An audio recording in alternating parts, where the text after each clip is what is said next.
let's welcome the person who will be guiding us through today's lesson. Alam ko maraming nag-aabang kung sino kasi hinahanap pa na nila ng ka-lookalike. Grabe talaga ang ating mga Facebook participants. Okay, with deep knowledge in the subject, teaching style that keeps things clear and exciting, and a real heart for helping students. Let's give it up for Paul Bunsha.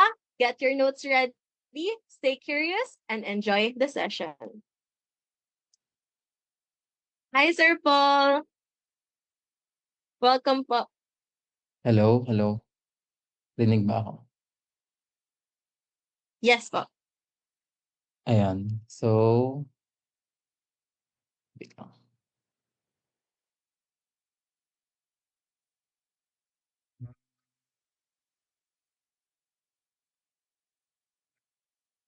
Tapos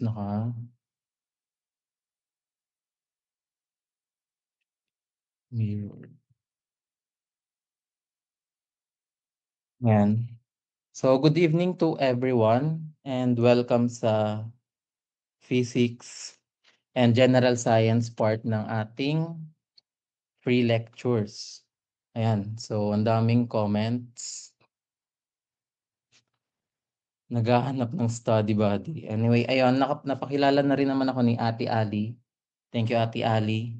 Applied Physics ako from UP Los Baños. So, ayan, without further ado, let's start naman. Let's start na sa General Science. So, ayan, nag-start kagad yung time. What is the correct answer with proper significant figures? 5.650 times 7.05.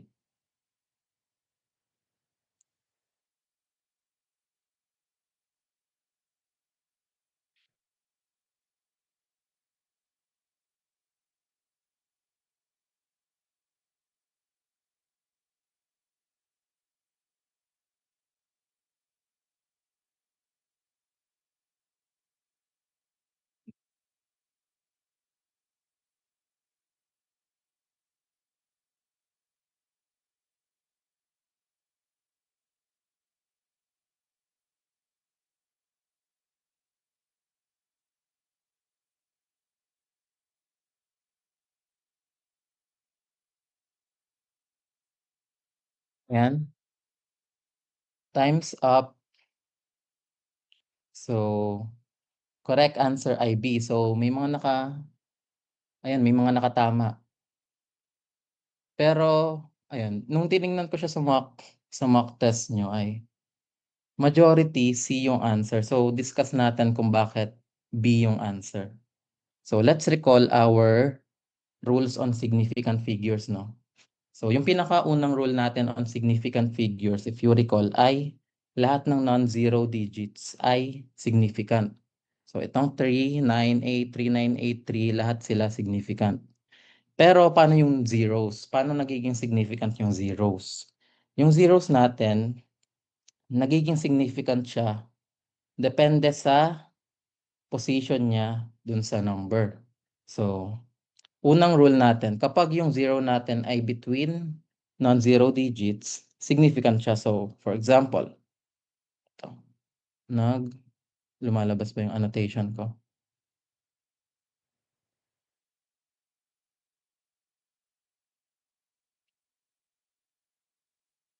Ayan, lumalabas.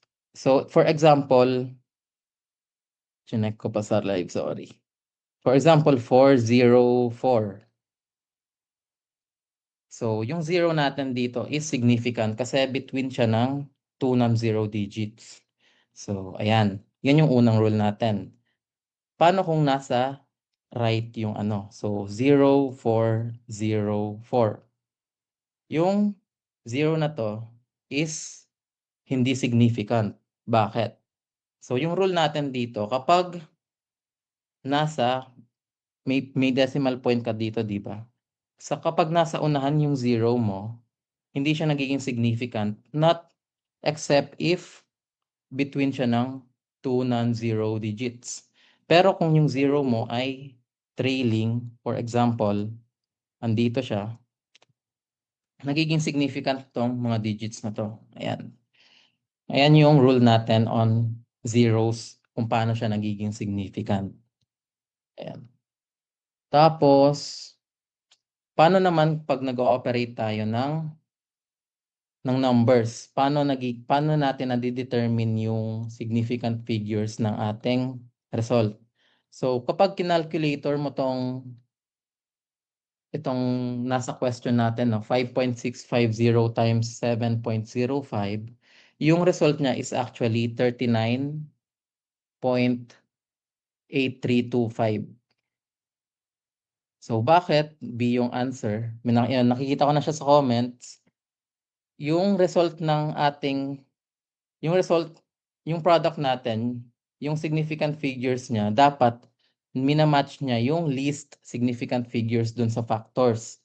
So, meron tayong 5.650 times 7.05.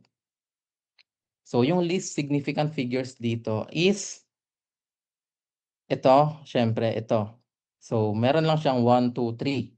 Ito, meanwhile, 1, 2, 3, 4 kasi significant tong trailing zero na to kasi nasa hulihan siya or nasa right siya nung decimal point.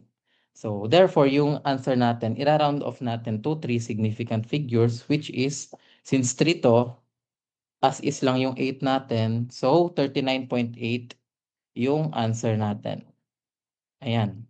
So, baka lumabas to sa sets. Madalas siya lumalabas eh. So, wag malito doon. Madalas na answer ng students ay itong 39.83. Pero, ayun, tandaan lang natin na yung result natin ay dapat yung least na significant figure. Imamatch natin yung list. So, ayan, maraming naman nakatama dito sa live. And, ayan, I hope gets nyo yun. If may question, comment lang kayo. Ayan, tama. Tama yung mga explanation ng students. So, next question.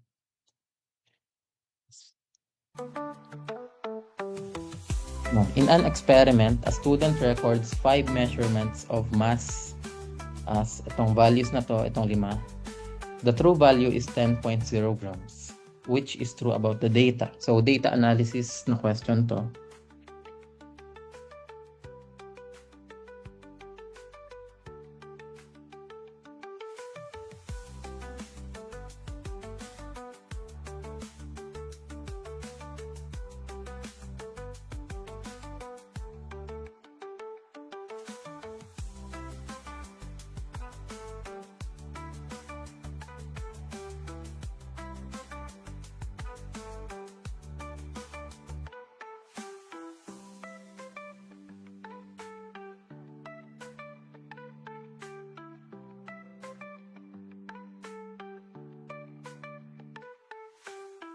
Okay, time's up. So, answer is B. Ayan, maraming nakatama. Actually, ito yung isa sa pinaka-natama ng students doon sa mock na. So, precise pero hindi accurate yung data. So, huge. Recall lang ulit natin, review lang tayo sa difference ng precision tapos accuracy ng data natin. Pag sinabi lang naman natin na accuracy or accurate yung data, malapit siya sa true value. So, yung true value natin, based sa question, is yung 10 grams. So, nakuha natin yung true value through experiments, sa literature. So, pwede siyang theoretical value, 9.81 meters per second squared gravity. Yan, example siya ng true value. So, ayun. Tapos, nagiging precise naman yung data natin. Correct. Nasabi na rin to sa comments dito kapag magkakalapit yung measurements natin. So, based doon sa question, puro sila 12, nasa 12 tapos 0.1 difference lang, no? So, very accurate, very precise rather yung measurements niya. Pero malayo dun sa true value which is 10. Kaya precise but not accurate yung ating description dito. Ayan. So, tama. Next. Which of the following, yan, sa ano naman tayo? Tapos na tayo dun sa basics ng basic ng scientific na data analysis natin. So, punta na tayo sa solids or sa matter. Which of the following best explains why solids maintain a fixed shape while liquids do not?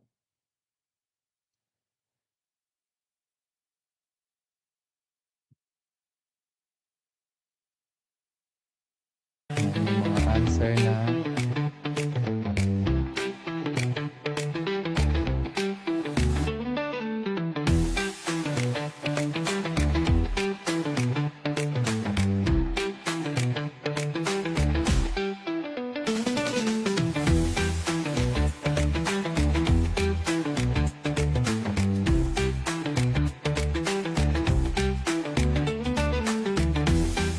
okay.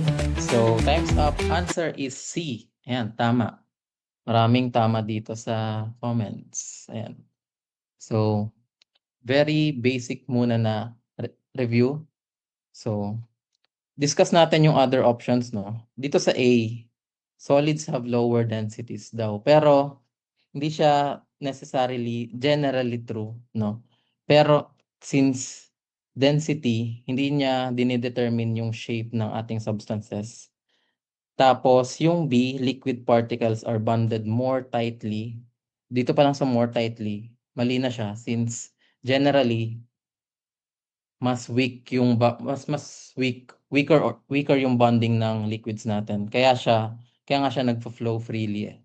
Tapos, yung D naman, solid particles are not in a regular arrangement. So, yung solid particles natin, yung una pa lang natin na matututunan about solids is na dapat regular yung arrangement ng particles niya. Tapos, liquids have stronger intermolecular forces. Again, generally stronger yung intermolecular forces ng ating E. Kaya C yung answer natin. Pwede lang siya mag-vibrate pero hindi siya nag-move freely. So, ganyan. Yung solid natin. Hindi siya gumagalaw dyan pero pwede siya mag-vibrate. And pwede siya mag-release actually ng vibrational energy. Phonons yung tawag doon. Pero, ayun. Hindi pa naman natin siya scope. So, next. Very good. Ayan. So, medyo palabas tayo, no? From matter, tapos dito na tayo sa inner earth. So, how is the inner core of the earth solid despite its very high temperature?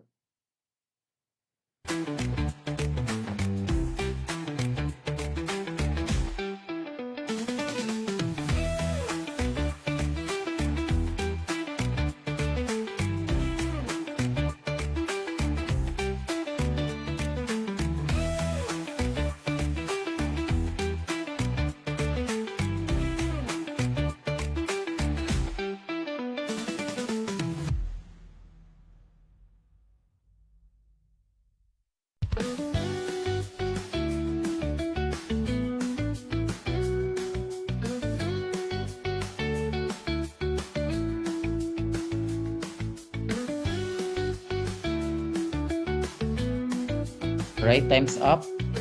Answer I, E. So, ayan, the pressure at the inner core is so high that it forces the atoms into a solid structure. So, discuss natin bakit mali yung A. Bakit mali yung other options, yung A, B, C, D. So, una, composed mainly of rock daw yung inner core natin. Kaya siya solid. Pero this is wrong kasi yung inner core natin is composed primarily of iron and nickel, not rock. B, radioactive decay within the inner core keeps it from melting. So, yung radioactive decay, nagko-contribute siya sa internal heat ng Earth natin. Pero it's not mainly the reason kung bakit nag-stay solid yung inner core. So, see, the inner core is cooler than the surrounding mantle. So, solidify daw siya first. So, yung inner core natin, ano siya, mas high yung temperature niya than the mantle. pero solid siya due to, again, dito sa based from E, solid siya due to pressure, not due to it being, being lower. Tapos, the Earth's magnetic field keeps the inner core solid. So, yung magnetic field natin, if you, if, if you recall, nage-generate siya sa tulong ng outer core, yung liquid nag-flow doon. Since liquid yung outer core, nagge-generate siya ng magnetic field. Pero it's not the reason kung bakit solid yung inner core natin. Yung primary reason is yung pressure. So, ayun. Nagiging fino-force niya yung iron and nickel doon sa inner core na maging packed, maging tightly packed. So, nagpo-form siya ng solid structure. So, parang pwede natin siyang tawagin na pressure-induced na solidification. So, ayan. Tama naman yung mga answer dito. Again. Alright, next question. Ayan. So, from inner core, andito na tayo sa may surface. Malapit sa surface. Which of the following plate boundaries is associated with the formation of a new oceanic crust?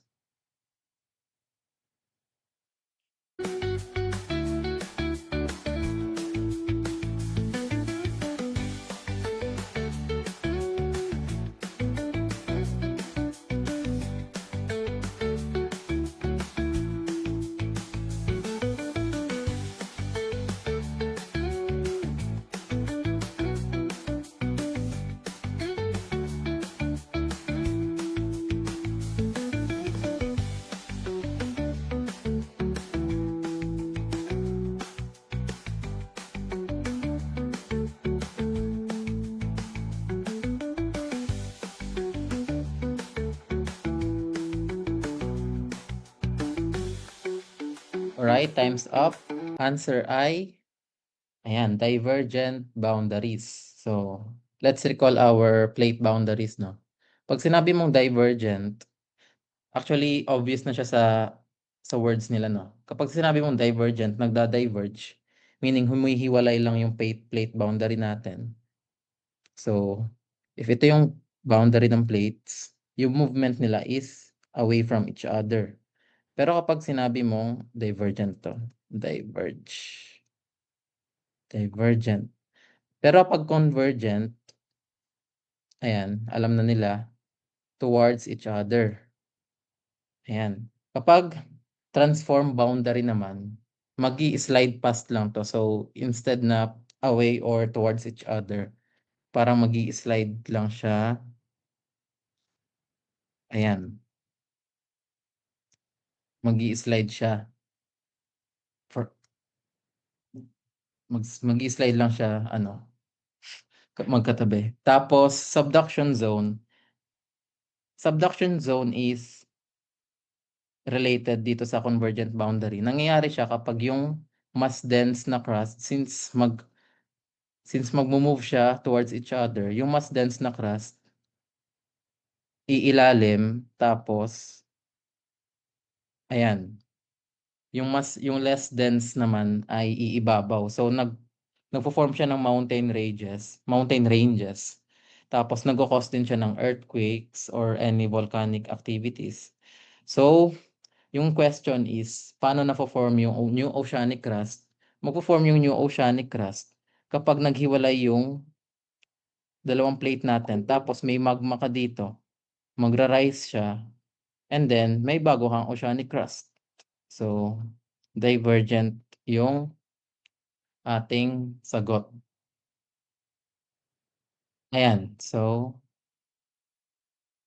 ayan, correct.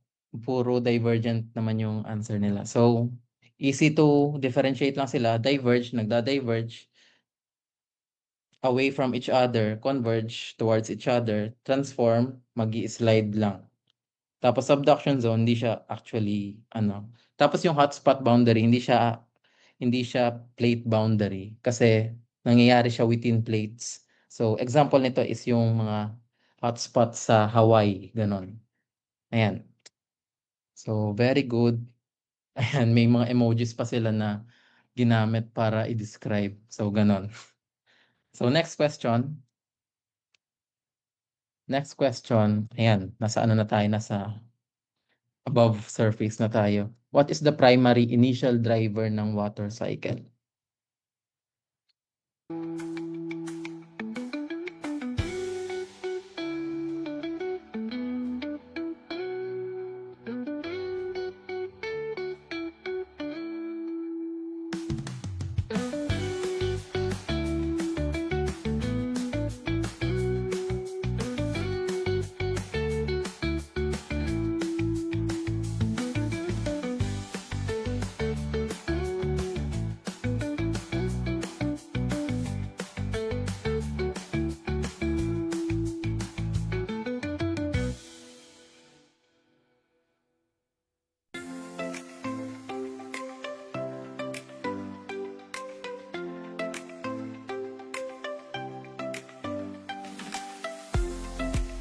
Ayan, time's up. So, answer ay, ayan, C. So, yung sun.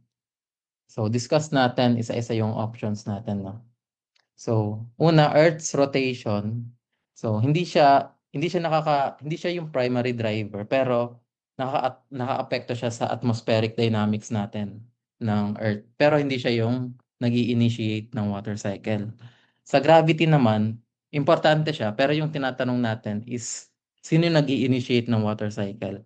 So, importante yung gravity on processes like precipitation or water runoff. Pero, ayun, hindi mangyayari yung precipitation, hindi naman mahuhulog yung water natin from above if hindi siya tataas. So, tumataas siya due to the energy provided ng sun and nagkakos yun ng evaporation. So, siya yung nagpapower ng entire hydrologic cycle natin. So, other options, ocean currents, nire-redistribute niya lang yung waters pero hindi siya yung, again, driver. Tapos, atmospheric pressure, naapektuhan niya lang yung weather systems natin pero hindi siya yung initial driving force behind the movement ng waters natin sa cycle. So, ayan, madali lang siyang intindihin. Yung energy from the sun, mag-evaporate yung water and then, nag-start na yung water cycle. So, very good. Lahat naman nakatama yata. Ayan. Next question. Ayan. So, pataas na tayo ng pataas. In which atmospheric region do auroras typically form?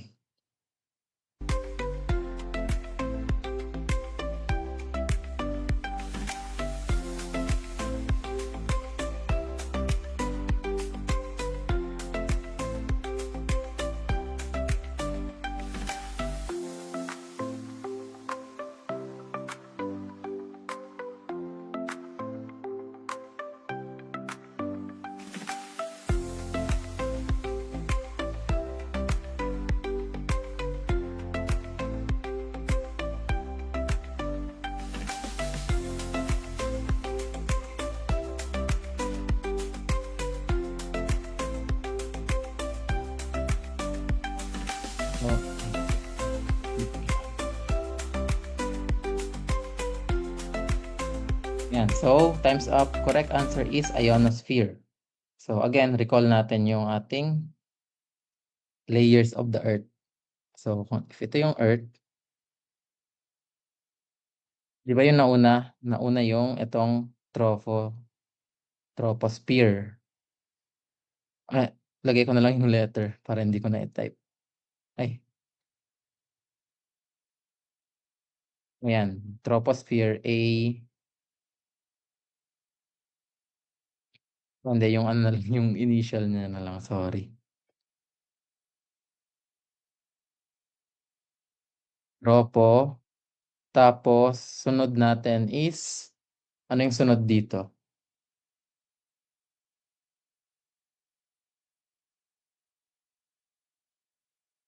May magko-comment ba?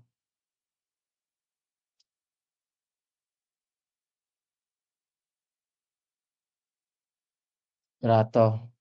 So, strato. Then, meso. Then, actually, meron tayo dito tinatawag na thermosphere, di ba? tapos exo yung pinaka-outer layer. So, yung tanong is saan nangyari yung auroras, pero ano nga ba muna yung auroras? Yung auroras ay napo-form due to collision ng charged particles. So, based dito siya actually sa thermosphere nangyayari.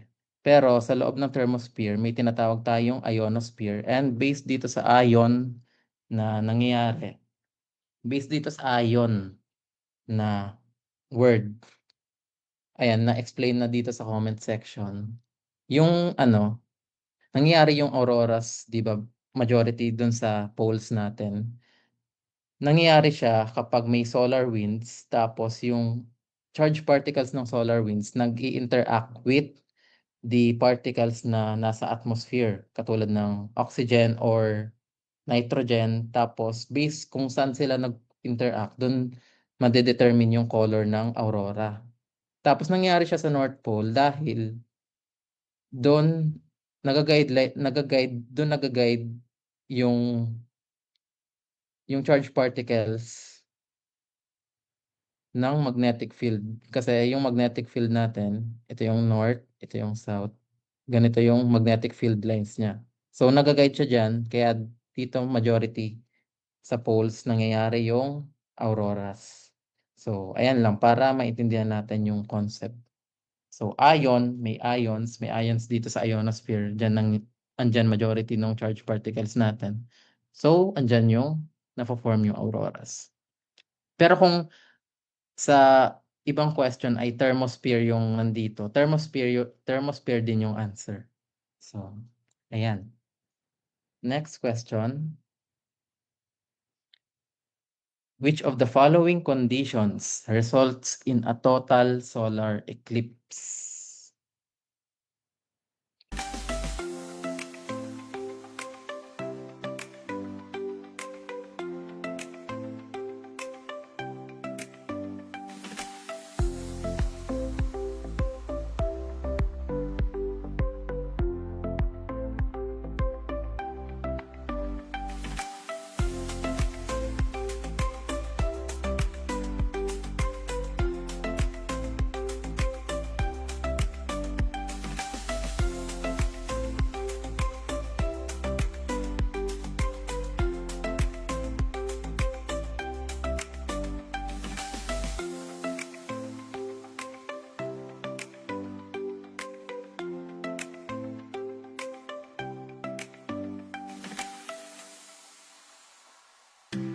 Right, time's up.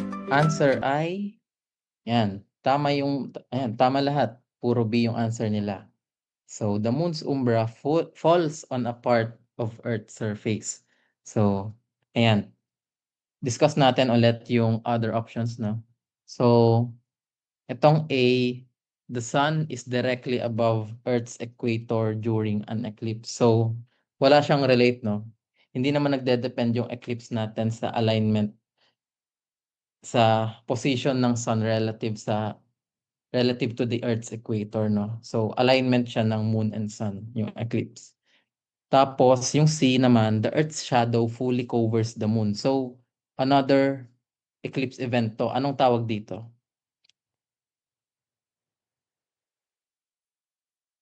Sige nga, comment nyo nga kung anong tawag dito sa C.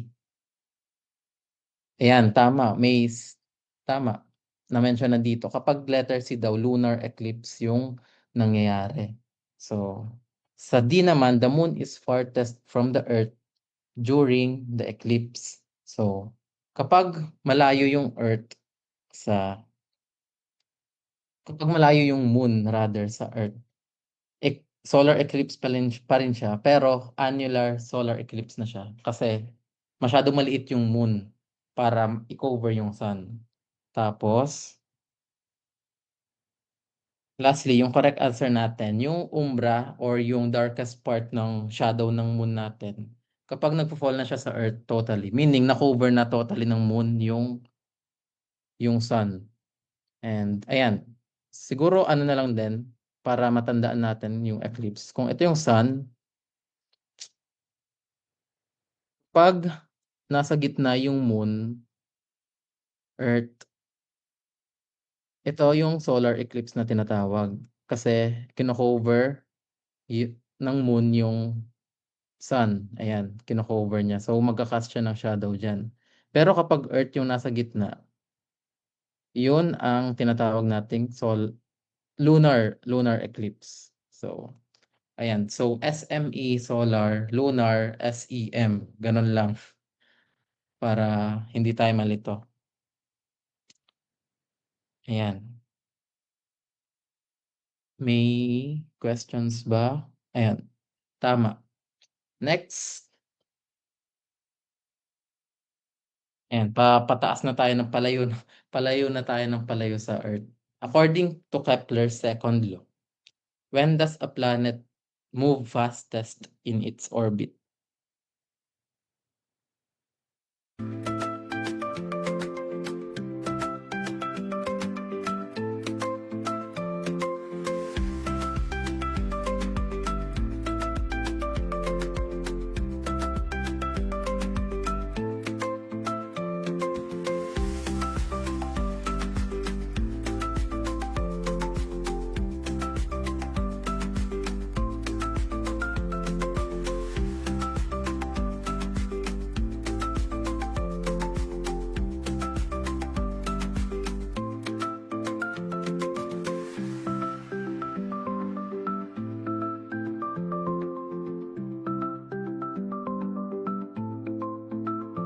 Ayan, time's up. Answer ay D.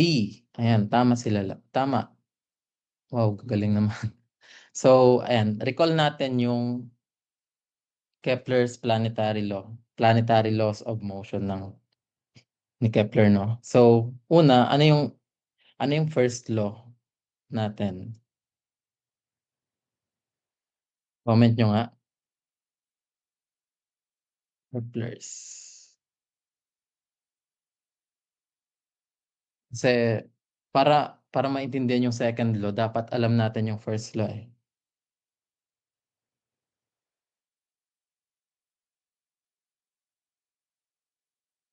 May sasagot ba?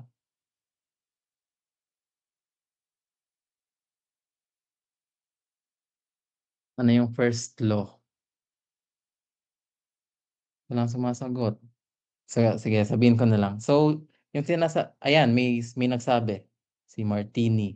So, yung law of ellipses. So, rather than circular orbit,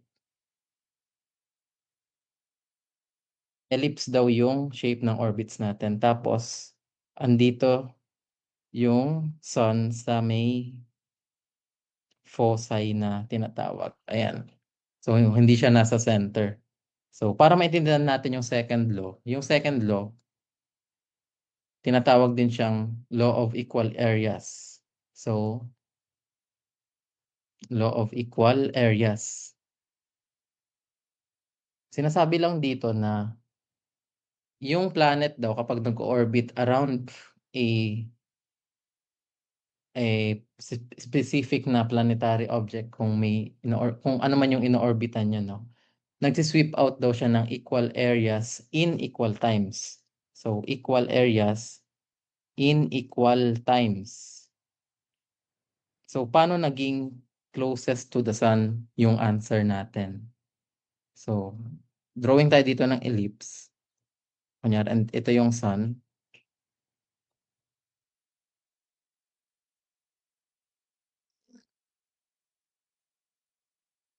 Say na equal yung area nito. A, A. So, kapag nandito yung planet, dapat daw equal time yung movement ng planet from here to here dito if equal yung areas nito. So, paano siya magiging equal? Magiging equal lang siya kapag nagva-vary yung speed ng kanilang orbital motion. So, kapag nandito siya, kunyari, example lang kunyari, nag-move yung planet natin 5 months. 5 months dito. dapat 5 months din 'to magmo-move. Pero if you will notice, yung arc nito is mas mahaba. Palitan ko ng color. Mas mahaba yung arc nito kaysa dito. So, para mag-compromise, maging equal pa rin yung time nila ng pag-orbit or yung pag-sweep dito, tapos dito, dapat magmo-move 'to ng mas mabilis. Ayan, so yan yung explanation natin diyan. So, ayan tama, may na-mention dito na yung perihelion yung tawag dito kapag closer sa sun, perihelion. Tapos aphelion naman kapag mas malayo sa sun. So, kapag nasa perihelion, mas mabilis siya mag-move or mas mabilis tayo mag-orbit. Tapos dito naman, mas mabagal. So, Kepler's second law. Dapat equal yung time nila ng pag-sweep. So, para ma-compromise again, dapat magva-vary yung speed nila. Dapat mas mabilis 'to, mas mabagal 'to. Ayan. So, I hope na gets nyo.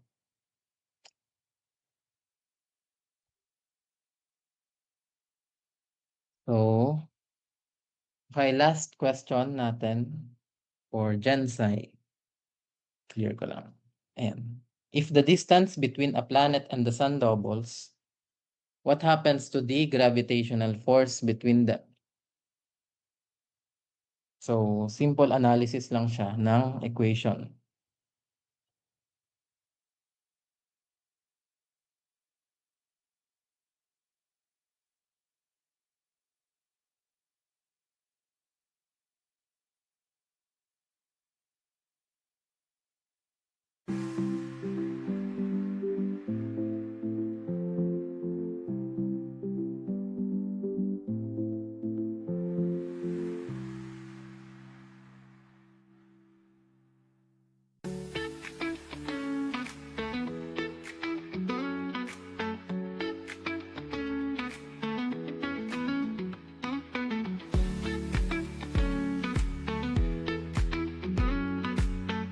Ayan.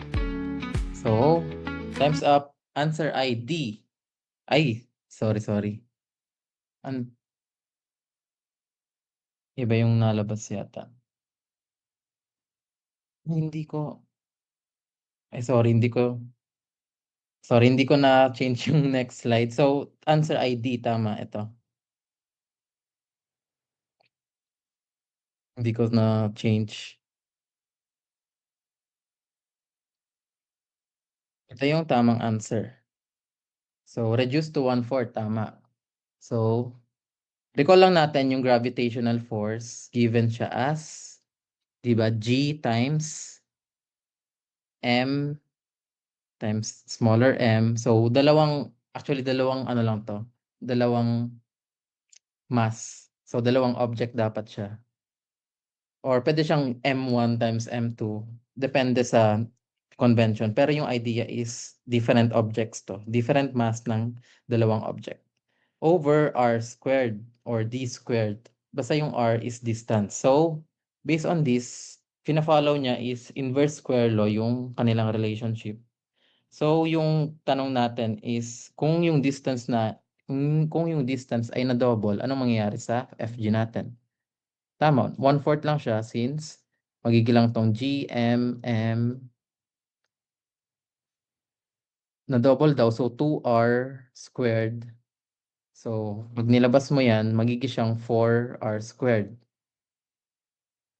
G, M, M. Tapos, ito yung gravitational force natin. Tapos, may 1/4 tayong factor. So,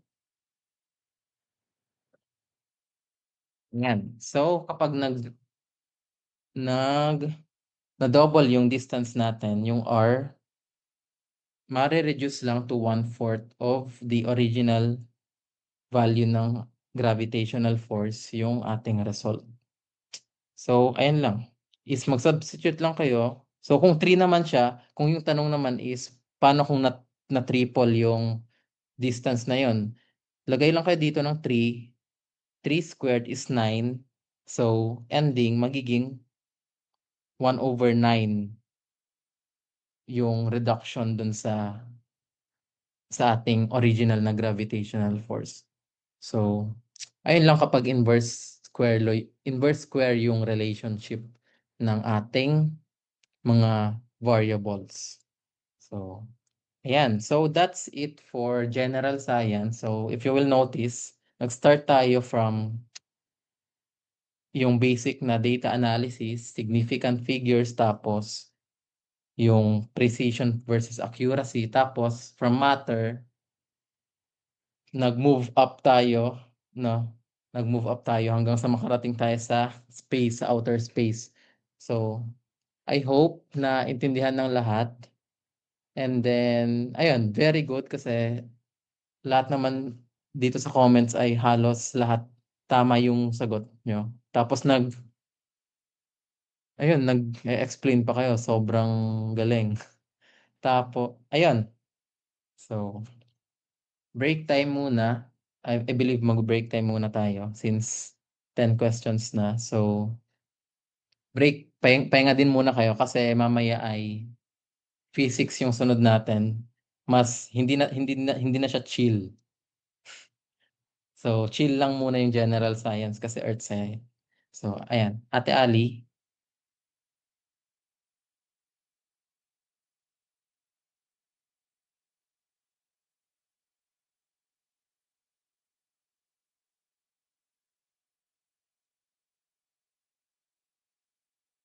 welcome back.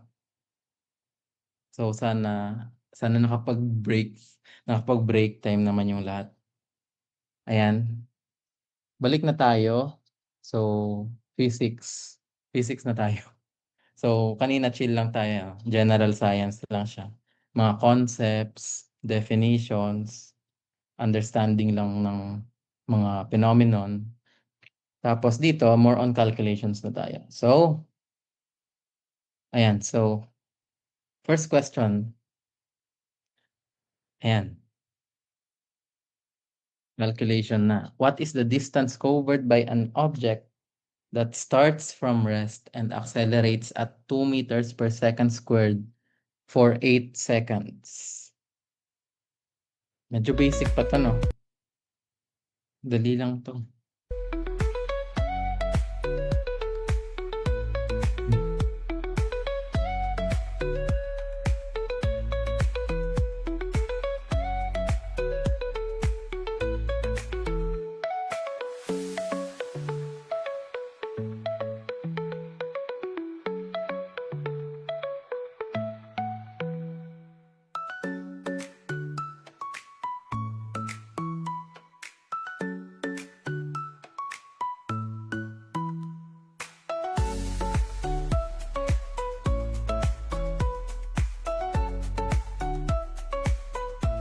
Right, time's up. So, correct answer is letter E, 64 meters. So, sige, solve tayo.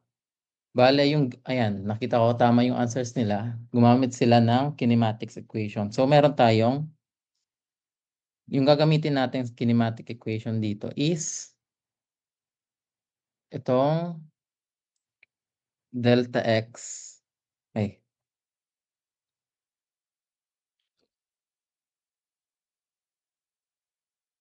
delta x is equals to initial velocity vi times time plus 1/2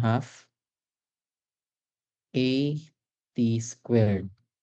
So, yan yung gagamitin natin. Pero yung delta x natin, since x final position minus initial position lang naman siya. Ayan, actual distance lang naman to. Tama.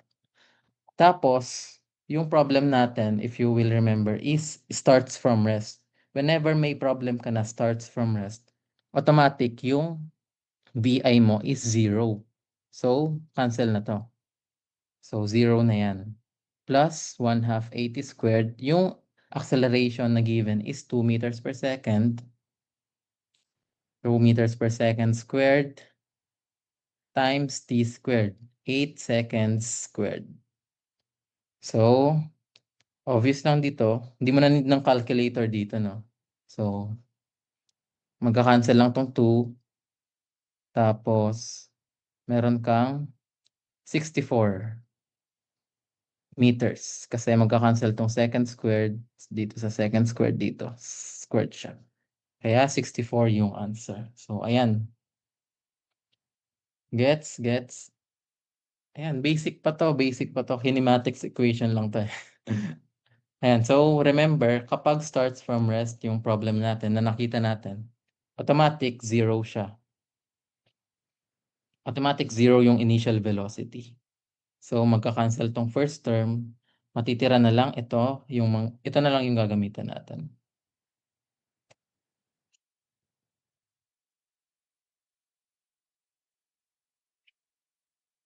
May delta daw. Delta is change lang, no? So change in position lang to, xf minus x initial, pero this is actually just the distance or displacement.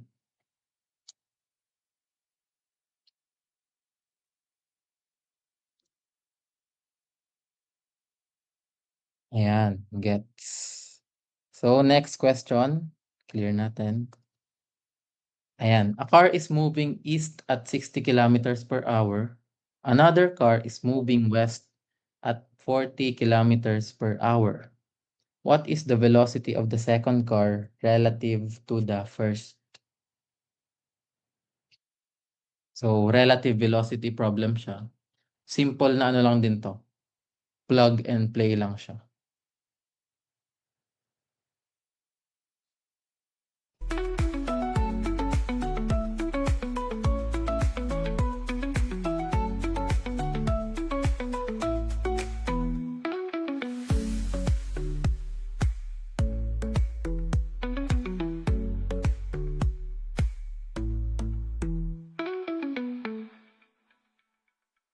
And may question dito, bakit naging D yung X? So again, delta X lang siya.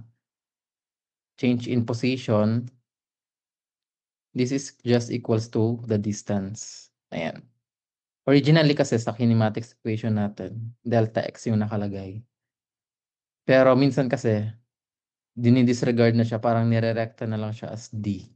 Pero ayan, para alam nyo lang kung saan galing yung D. Anyway, time's up. Answer is A, 100 kilometers per hour west. So, recall natin yung formula natin for relative velocity, di ba?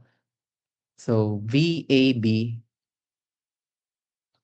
meaning velocity ng object A relative to V is equals to VB minus VA. So, yung question is, ano yung velocity daw? Meron tayong dalawang car, no? C1, C2. Yan, tawagin ko lang ganyan. So, yung C1, nagmo-move siya east. So, dito sa right ng 60 kilometers per hour. Tapos, yung C2 naman, yung car 2, west at 40 kilometers per hour.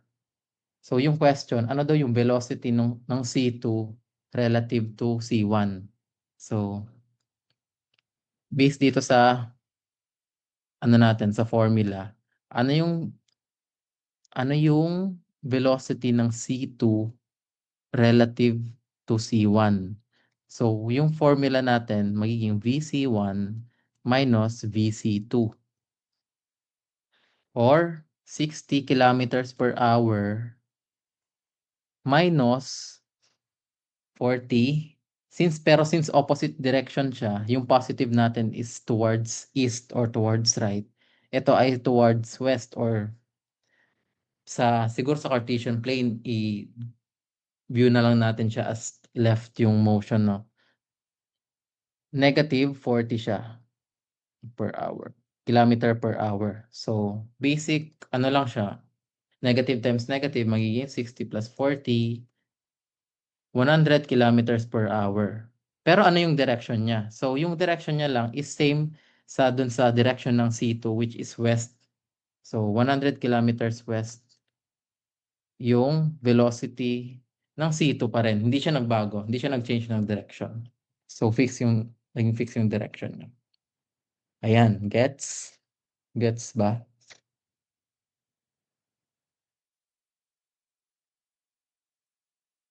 Yan, tama.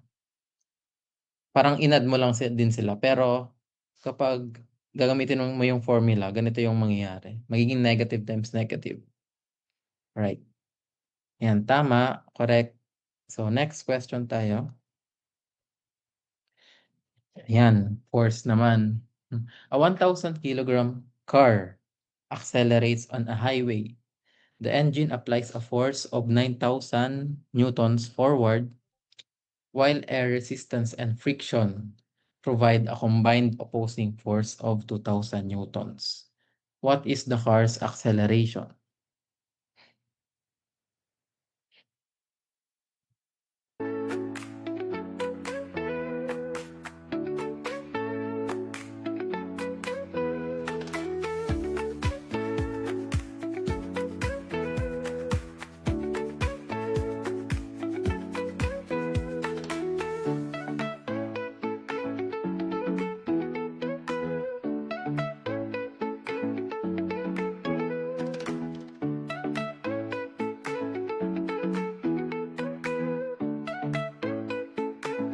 Alright, time's up.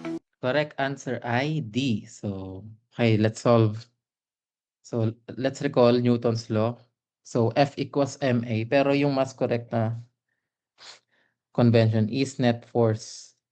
Summation ng forces is equals to ma. So, yung net force natin, meron daw yung car daw natin. So, drawing natin. Let's say yung forward is towards right, no? So, towards right, nag-accelerate siya ng 9,000 newtons. So, ito yung direction ng force. Pero, since nasa ground siya, meron kang air na nag-o-oppose tapos friction daw na combined 2,000 newtons. So, yung net force mo is 9,000 plus negative 2,000 newtons is equals to mass nung car natin is 1,000 kilograms times A. So, acceleration is 9,000 minus 2,000, 7,000 Newton over 1,000 kilogram. So, this is just 7. So, paano siya naging meters per second squared? So, remember, yung Newton natin, kilograms times meter per second squared yung unit niya, yung equivalent. So, magka-cancel lang tong kilograms dito. Therefore, meters per second squared. So, dimensional analysis lang tayo dito, no? So, sa physics, importante yung dimensional analysis para ma-ensure natin na tama yung sagot. So, pwede nyong i-check yung units para i-double check kung tama nga yung sagot nyo. So, ayan, 7 meters per second squared. Correct? Ayan. So, mga basic, ano pa tayo, na basic problems. Hindi natin need ng calculator dito eh. Since wala namang calculator sa UpCat. Okay, next question. Number 4, a 0.5 kilogram ball is tied to a string and swung in a horizontal circle of radius 1 meter at a constant speed of 2 meters per second. What is the centripetal force acting on the ball? Ayan. So, sige, basa lang akong questions. Meron ditong tanong, bakit naging negative 2,000 newtons? So, again, yung nasa ano natin is summation, net force or summation ng forces. So, meaning, F1 plus F2 kasi dalawa yung force natin. Yung F1 natin, since towards right siya, 9,000 siya. Pero since yung sinabi nung previous number, yung F2 or force combined from friction and air resistance, opposite siya. So, nagiging siyang negative 2,000. So, kapag in-add mo tong dalawa na to, basically, nagsusubtract lang tayo. Pero, mas correct yung ganitong convention. Kaya siya negative.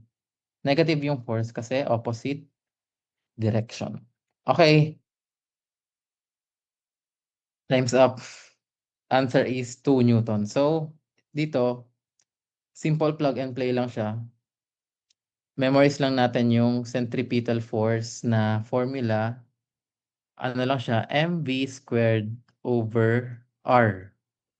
Ayan. So, memorize niyo lang yan. Hindi ko na i-discuss kung paano siya na-derive. Plug lang natin 0.5 kilograms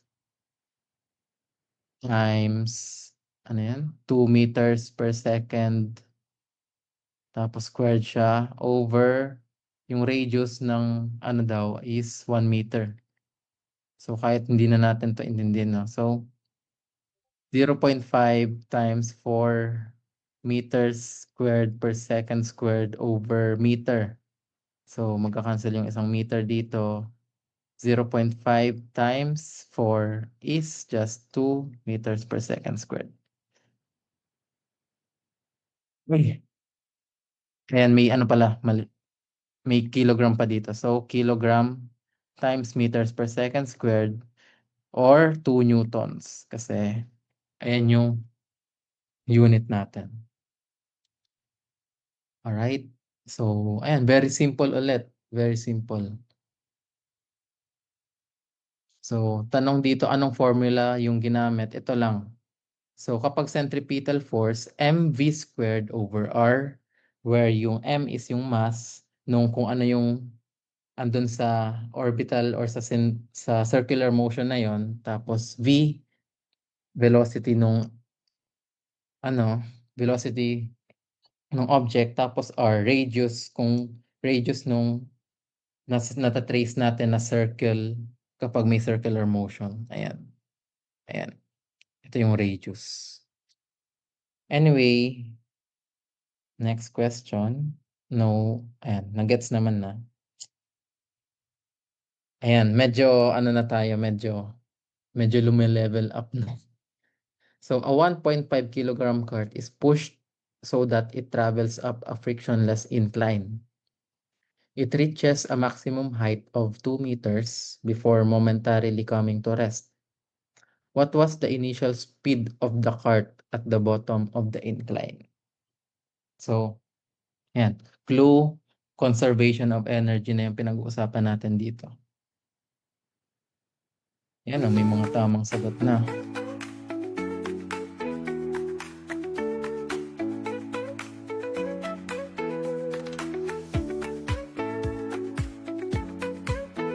Dito pala inassume natin na G is equals to 10 meters per second squared. Sorry, hindi ko siya na-mention. So, ito yung assumption natin.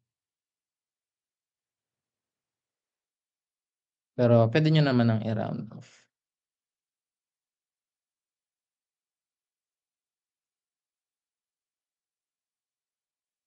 Alright. Correct answer is D, tama. So, sige. Discuss natin yung conservation of energy, no? So, yung total mechanical energy natin, final and initial mechanical energy ng isang system is equal since dapat yung sum nila is 0. Ayan. And so yung total mechanical energy before or yung initial is equal sa final mechanical energy. And yung mechanical energy natin is equals to PE plus KE, potential plus kinetic energy. So, ayan. Sulat ko lang as sub I para malaman nating initial. Tapos, F final. Tapos, yung potential energy natin, yung formula niya is mgh. Tapos, 1/2 mvi. Kasi ito yung hinahanap natin, no? mvi squared. Is equals to mgh ulit plus 1/2 mvf squared. So, ayan. Conservation of energy. Pero, if you will notice, yung problem na pala natin is may cart ka, tapos, ano yun? Nagta-travel siya dito. So, ano daw yung initial na speed ng cart dito?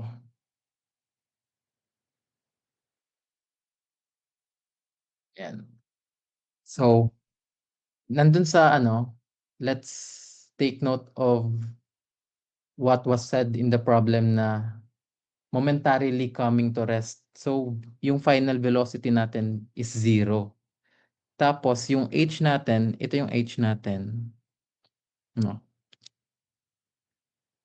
H natin given siya as 2 meters. Pero dito sa baba, h is equals to 0. So, may magka-cancel dito. So, yung initial na ano natin, initial na potential energy natin, since height is 0, 0 na 'to. Tapos yung VF natin, since yung hinahanap natin is yung system, yung cart daw is tumigil. So, yung final velocity niya is 0 again. So, ang natitira natin, 1/2 mvi squared is equals to mgh. Ayan. So, since pareho naman tayong may m dito, pwede natin siyang i-cancel na. Ayan. So, vi squared is 2gh, 2 times g times h. So, vi is equals to square root ng 2 times g times h. Ayan. So, plug in na lang natin yung given natin, square root ng 2 times 10 meters per second squared times 2 meters. So, 2 times 10 times 2, vi is square root of 40. Tapos, yung meters squared per second squared. Ayan. So, importante yung units. So, yung 40, pwede natin siyang isulat as 4 times 10, di ba? 4 times 10 meters squared per second squared. So, square root ng 4, pwede natin siyang ilabas 2 times 10. Tapos, itong meter squared second squared, pwede din natin siyang ilabas as meters per second. So, ayan yung final velocity natin. Ayan. Gets ba? Gets? So, ayan, medyo mahaba na yung nagiging calculation natin, no? So, inisa-isa ko siya para maintindihan natin kung paano nag-arise tayo sa answer. Paano tayo nag-arrive dun sa answer. So, simula tayo sa conservation of energy. Then, may mga magka-cancel. So, yung importante dito is i-take note natin yung system mismo. So, meron tayong mga magka-cancel na terms dito. In this case, yung initial height, 0, kasi from ground siya eh. Tapos, final velocity, 0, kasi nag-stop siya. So, ayun yung need natin i-take note. Ayan. Ayan, sige. G is equals to 10 siya. Pero pwede siyang 2 raised to 9 point. Parang, ayun. Basta 9.8. 2 square root of 9.8. So, hindi ko lang siya sorry, nakalimutan ko lang ilagay yung kung anong value ng gravity yung gagamitin. Pero ayan, I hope na-gets nyo. May questions ba dito? Ayan, saka mukhang wala naman ng question. Next tayo. Ayan, so mahabang problem ulit.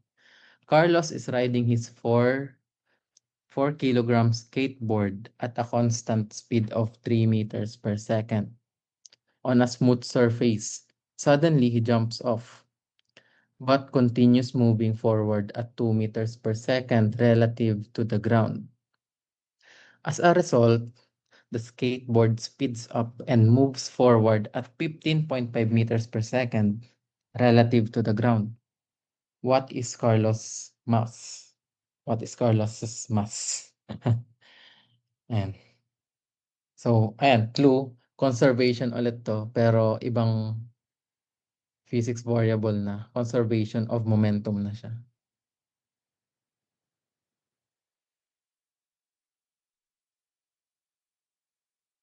Pass.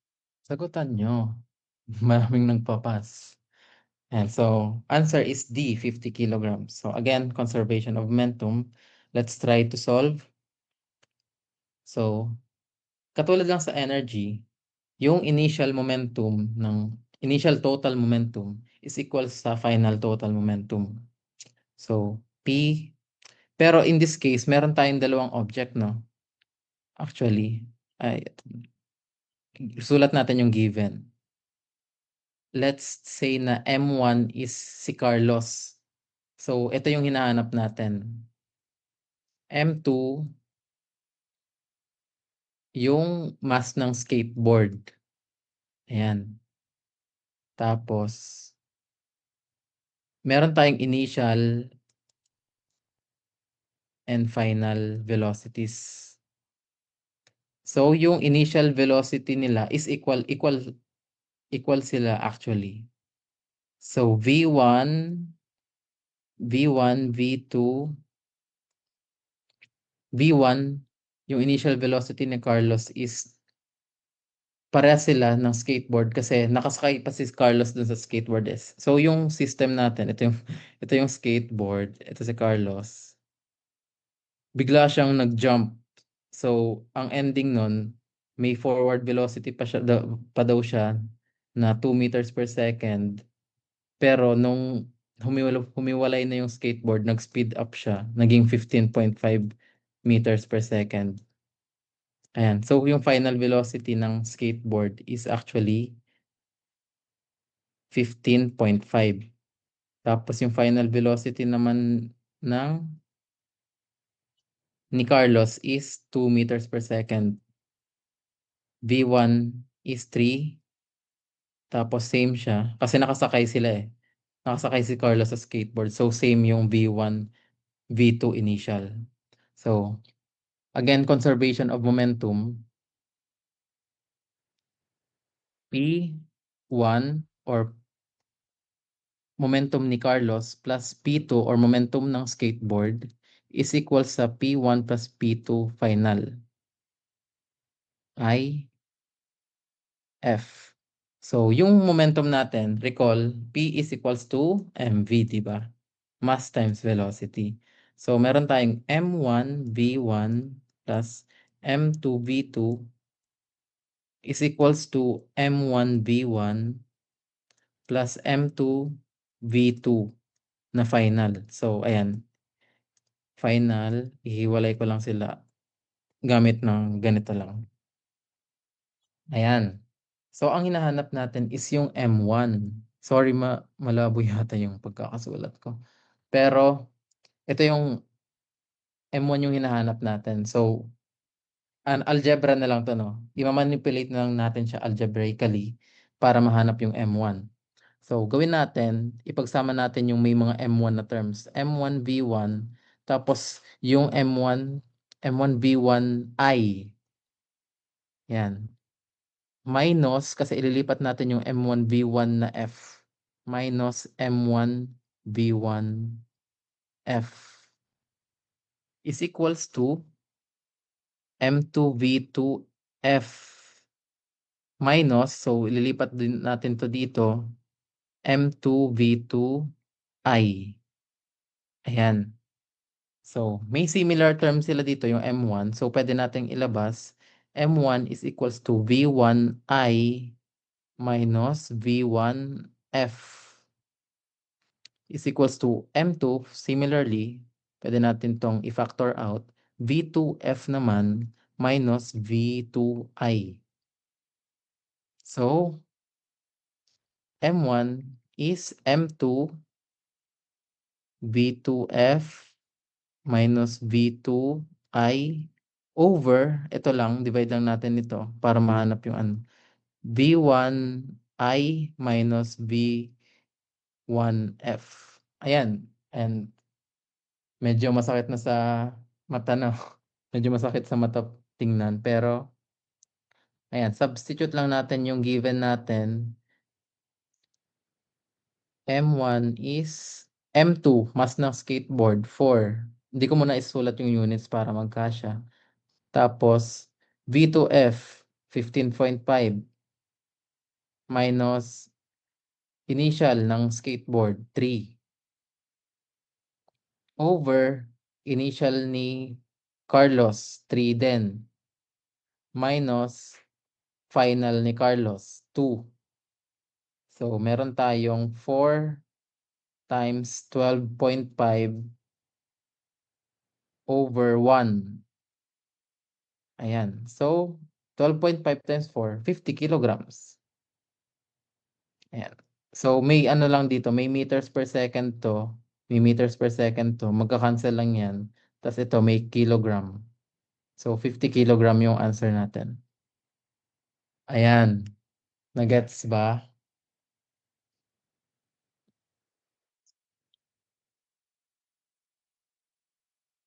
And yung challenge lang dito is i ima-manipulate lang natin yung itong formula na 'to, yung M1V1. Sige, itong formula na 'to para hanapin kung ano yung hinahanap sa problem. In this case, M1 yung hinahanap. So, i-algebra lang natin siya na para mahanap yung M1. So, ayan, 50 kilograms yung sagot. Conservation of momentum. Gets ba? Gets ba? Hala, naku, suko na. Ba't ka pa kasi nag-skateboard, Carlos? O nga 'no, kasalanan ni Carlos. Ayan, pero sana gets niyo. Masakit lang siya sa mata, baka pangit lang din sulat ko. Anyway, ayan. So, wala naman ng shortcut daw. So, shortcut, puwede niyo siyang ano, hanapin isa-isa tapos i-memorize. So, kung M1 yung hinahanap, eto na kaagad yung formula niya, hindi siya magbabago. So, ayun, yun lang yung naisip kong shortcut, ime-memorize niyo lang siya. So, kung M2 naman, magbabaliktad lang 'to, ibabaliktad niyo lang yung M1 nandito yung M2, tapos magbabaliktad din 'to, mga gano'n lang. Similar lang siya in form. Puwede niyo siyang i-derive on your own as an exercise. Alright, so next question tayo, next question. Ayan, ayan mas madali 'to, mas madali 'to. So, a small piston with an area of 0.01 meter squared, sorry, is used to apply force in a hydraulic system. The large piston has an area of 0.5 meters squared. If a force of 200 newtons is applied to the small piston, what is the force exerted by the large piston? And so, hydraulic system lang siya, simple hydraulic system. Alright, may mga nakakatama na dito. 3 more questions to go.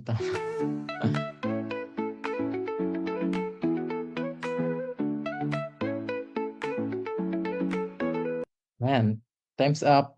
Correct answer is 10,000 Newton. So, Pascal principle lang siya. Yung pressure daw is constant sa isang incompressible tapos enclosed na fluid. In this case, meron tayong hydraulic system, which is exactly ganon yung requirements natin for Pascal's principle to apply. So, yung pressure, ayan, sige, violet na lang, pink. Pressure P1 is equals to P2 dun sa isang end. So, kumbaga kung i-visualize natin siya, ayan, may pangit ng drawing ko dito. Ayan, ito yung hydraulic system natin, may incompressible liquid tayo dito. Tapos, ano nga yun? Ayan, yung small piston daw, area nito is 0.01 meters squared. Tapos nag-apply ka dito ng 200 newtons. So, ano yung lalabas dito na force? So, pressure is equals to F over A lang siya. So, F1 over A1 is equals to F2 over A2. F2 yung hinahanap natin. So, this becomes 200 newtons over yung area nito 0.1 meters squared daw, mukhang 6, is equals to F2 over ano daw yan? 0.5 meters squared. So, ayan, simple manipulation lang dito.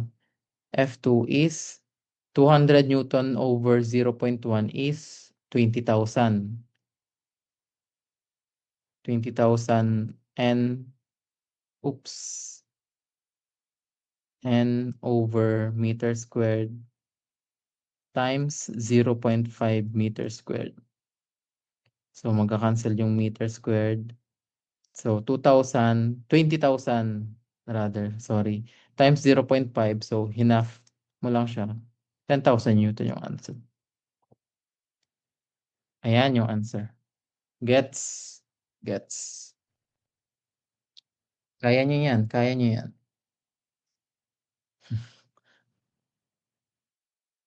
Alright? So, simple ano lang siya.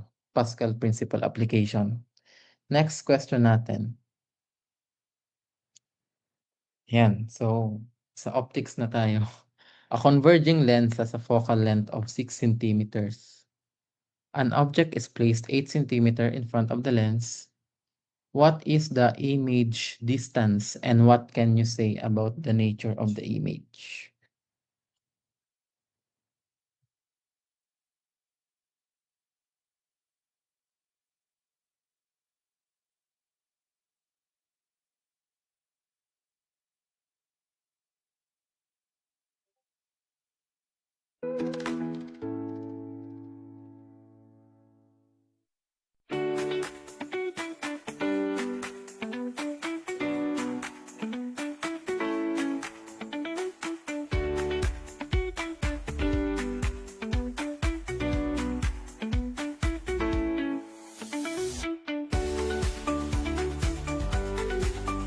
Okay, time's up. Correct answer is D. 24 centimeter tapos real and inverted. So, tingnan natin paano yung nangyari. No? So, gagamit lang tayo ng thin lens equation dito. Ng tinatawag. Thin lens equation. 1 over F is equals to 1 over the distance ng object plus 1 over distance ng image. Ayan. So, yung hinahanap natin is DI. So, yung focal length daw natin is 6 centimeter. So, ayan, 6 centimeter over, tama ba? Ayan, tama. Tapos yung distance ng object is 8 centimeters. Hinahanap natin yung 1 over DI. So, paano natin mahanap yung 1 over DI? Nasa baba siya. So, multiply lang natin both sides nitong lahat ng factor na to. So, 6 times 8 times DI. 6 times 8 times DI. So, meron tayong, dito magka-cancel yung 6.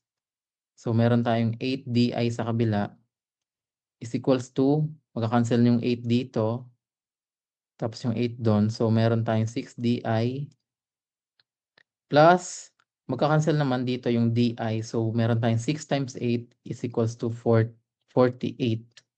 So, lipat lang natin sa kabila, 8 DI minus 6 DI is equals to 48. 2 DI equals to 48. So, D sub I is 24 centimeter. Right. So, ayan, nahanap na natin yung image distance natin. Pero paano natin siya nasabing real and inverted? So, sa converging lens, kapag positive yung image distance natin, kapag positive yung, eto. So, kung positive yung image distance, real siya. Pero if negative siya, virtual siya. Ayan. So, yun yung need lang natin tandaan. Tapos, paano natin siya nalalaman na inverted? So, may magnification tayo na tinatawag. HI over h ng object. So, height ng image over height ng object. Pero in this problem, wala nang nabigay na height. So, gamitin natin yung other form niya, which is ratio lang ng image distance over object distance. Pero negative siya. Negative di over do. So, ano lang siya, 48 over, ano nga yan? Ay, no, hindi. Mali, sorry. 24 pala.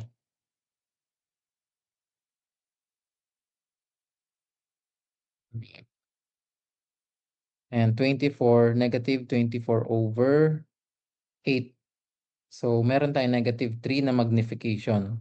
So, yung need lang natin ditong tingnan, kapag negative yung magnification natin, ibig sabihin, nag-invert or upside down yung image natin. Ayan, yun lang yung need natin. Oh, so, if M is positive, upright yung image, pero if yung magnification is negative, inverted siya.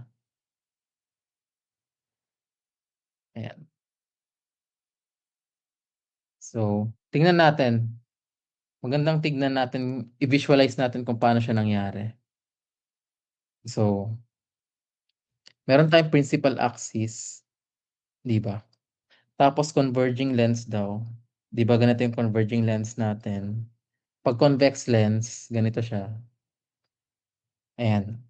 So, meron tayong, kunyari, ganito yung height ng object natin. Tapos ito yung F. Tapos ito yung DO. Kasi, di ba 8 yung DO natin? 8 centimeters. So, mas malayo siya. So, beyond focal point siya. Tapos may F din tayo dito sa kabila. May focal length din tayo dyan. So, para ma-verify natin yung answer natin, gagamit tayo ng geometric optics or gagamit tayo ng light trace. Mag-drawing tayo ng light trace para ma-determine yung or ma-predict yung itsura ng image natin. So, ito, meron tong gitna. So, gamit ako ng ibang kulay. So, unang ray na drawing natin is parallel. Ayan, parallel. Tapos kapag natamaan niya yung gitna, idadaan naman natin siya sa focal point. Oops.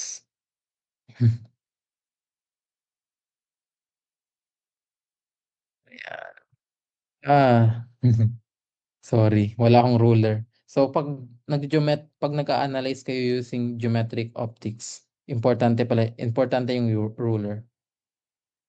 So, yan, isipin na lang natin na tumama. Tapos, sunod na ray na drawing natin is dadaan naman dito sa gitna. Ayan. Ayan. Ayan. Isipin nyo na lang straight yung lines ko. Tapos, sunod na ray is dadaan dito sa gitna ng lens. Pag na-reach niya yung gitna ng lens, magiging parallel na siya. Ayan. So, ideally, kung gumamit ako ng ruler, dapat meron siyang intersection points dito. So, siguro somewhere dito yung intersection points niya, no? Pero since hindi straight yung lines ko, hindi siya masyadong nag-show. Pero andito, kunyari, ito yung intersection points niya. Diyan yung image natin. So, yung image natin is andito. Tapos, ito yung image natin. Ayan. So, check natin, no? Yung DI daw natin is 24 centimeters. So, parang lumayo nga siya, no? Parang mas malayo to kaysa dito. Mas ma-visualize natin siya if may ruler. Tapos, real siya kasi nasa kabila siya ng lens. Kung same side siya with object, virtual image siya. Kung nandito yung image natin. Pero since nandito siya sa kabilang side, real siya.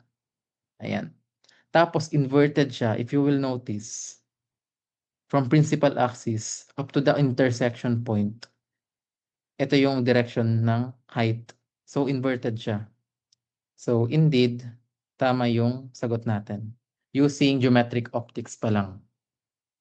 Ayan. So, ayan, try nyo siya sa papel nyo, tapos gamit kayo ng ruler. Ma-realize nyo na may iba-ibang image formation siya, depende kung saan siya nakalagay. Like if beyond focal point, between focal point tas lens, tapos ayun, kung mas malapit pa siya, may makikita pa kayo. Tapos kung nasa focal point siya, try niyo siya try niyo siya as an exercise, mag-trace kayo. Wala kayong mafo-form na image. Ayan. So, I hope clear 'yon. Tapos, next question. Ayan. So, circuits naman. The diagram below represents an electric circuit consisting of 4 resistors and 12 volts battery. What is the equivalent resistance of the circuit shown? And what is the total current from the battery?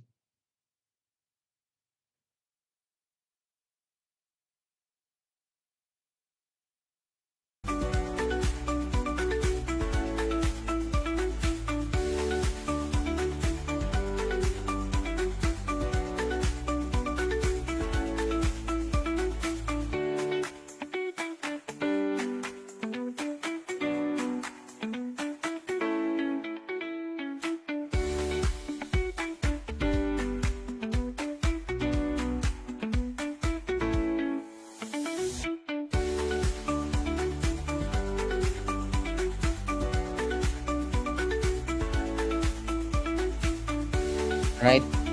Times up, correct answer is 3 ohms tapos 4 amperes. So, ayan. If babalik tayo sa pwedeng pabalik po sa previous slide. Ayan. So, kung titingnan natin yung circuit natin, type siya ng parallel circuit, 'di ba? So, meron tayong series versus parallel circuit. So, since marami tayong junctions dito, parallel yung circuit natin.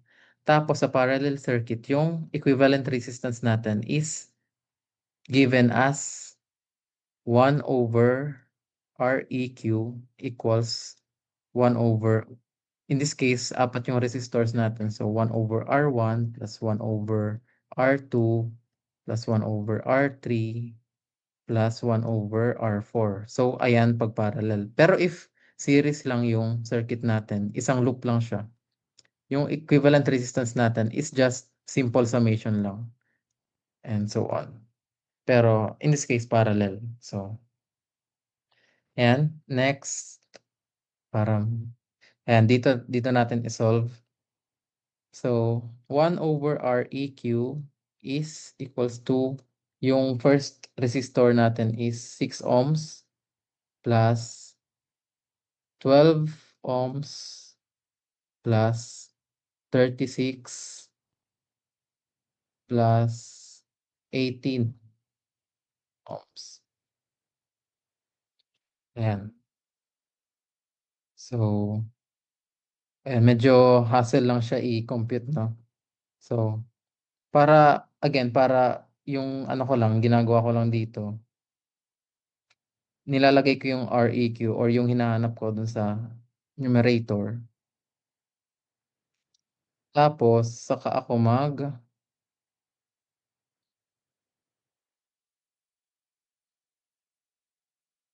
magko-compute. Ayan, in this case, pwede nating i-multiply siya by 36 Req para mag-cancel lang siya, no?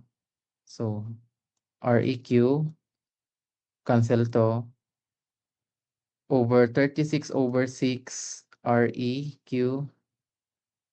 plus 36 over 12 Req plus 1 kasi 36 over 36. So, Req na lang to. Plus 36 over 18 Req. Ayan, Req. So, meron tayo dito 36 is equals to 36 over 6, 6 R.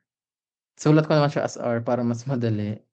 36 over 12 is 3 R plus R plus 36 over 18 is 2 R. So, 36 is equals to 6 plus 3, 9 plus 1, 10 plus 2, 12. So, 12 R. So, R natin is just 36/12 or 3 ohms. Ayan. Tapos, total current naman, Ohm's law lang. So, V is equals to IR. Yung current natin is just V.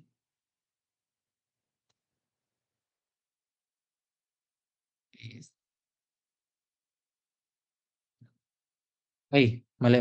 V is equals to IR, hindi I over R. V is equals to IR. So, yung current natin is just voltage, 12 volts over R na nahanap natin, 12/3. So, I is equals to 4A. Ayan. So, yan. Sana na-gets. Medyo complicated lang kapag parallel yung circuit natin. Pero, ayan yung tip ko lang kapag nag-solve ng maraming resistors.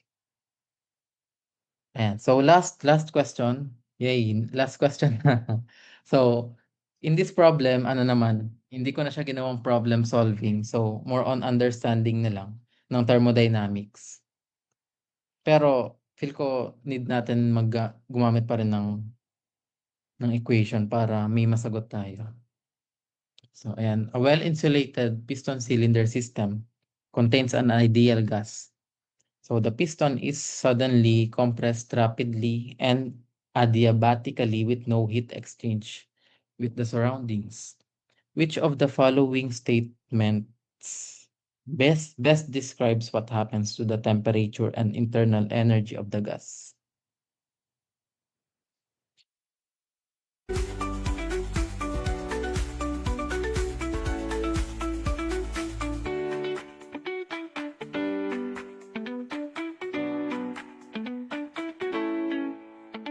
Ayan, may tanong pala dito, paano po nakuha yung 36? So may 36 ohms ka kasing given na resistor eh. So doon nangyari yung 36. And times up, answer natin is B. Nag-i-increase both temperature and internal energy. So, sige. Recall natin yung first law ng thermodynamics natin, di ba? Change in internal energy is Q minus work done dun sa gas natin. So yung clue word dun, since adiabatic daw yung process, kapag adiabatic, ang tatandaan natin is Q is equals to 0. So walang heat exchange kapag adiabatic process. So yung formula natin is change in internal energy is equals to negative W na lang siya, no? Kasi 0 yung Q natin. Pero, yung based sa problem, nag, nagkaroon ng work done on the gas. So, yung gas yung system natin. So, kapag may work done on the system ka, pag work done on the system, excuse me, work done on the system, done on the system, tapos work done by the system, negative yung work natin. Pero pag work done by the system, positive yung work. So, since work done on the gas yun, kinompress yung gas, may compression na nangyari. Negative yung work natin. So, negative times negative work is positive work. So, yung change in internal energy natin is positive. Meaning, nag-i-increase yung internal energy. And in turn, since ideal gas naman yung ano natin, kapag ideal gas, nagde-depend yung temperature natin sa internal energy. So, if nag-increase yung internal energy, nag-i-increase din yung temperature. Kaya, ito yung answer natin. Nag-increase yung internal energy and nag-increase din yung temperature. Yan. So, gumamit pa rin tayo ng equation para mas ma-analyze natin kung ano nga yung nangyari. So, ayan, simple thermodynamics. I hope na-gets nyo lahat. So, medyo malawak yung sinolve natin, no? From kinematics to conservation of energies to momentum to circuits, to optics, tapos thermodynamics. So, ayan, as much as possible na cover naman sana natin lahat.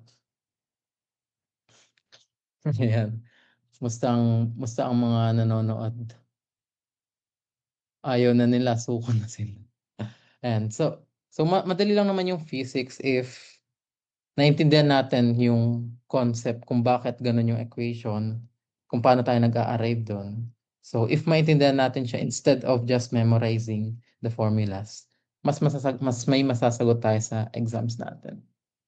Ayan, so ayan, tapos na.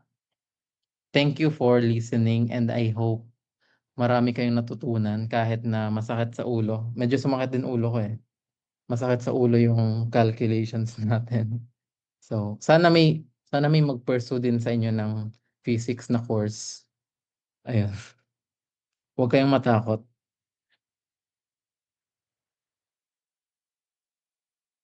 Hilong-hilo sa physics. Ayan. So, ayan, goodbye everyone and thank you. Tapos good luck sa sets niyo. Madami. Ayan. Ayan, thank you so much, Sir Paul, and I know kahit dami tayong nakikitang comments dito na nakasakit sa ulo, but I'm sure guys na kahit balikan niyo 'tong mga videos natin, marami pa rin tayong matututunan. So again, thank you, Sir Paul. Okay, so ayan lang. Thank you guys so much for tuning in with us today, and don't forget meron pa tayong 2 more days. We'll see you guys there. Thank you everyone. Bye. Bye everyone. Thank you so much.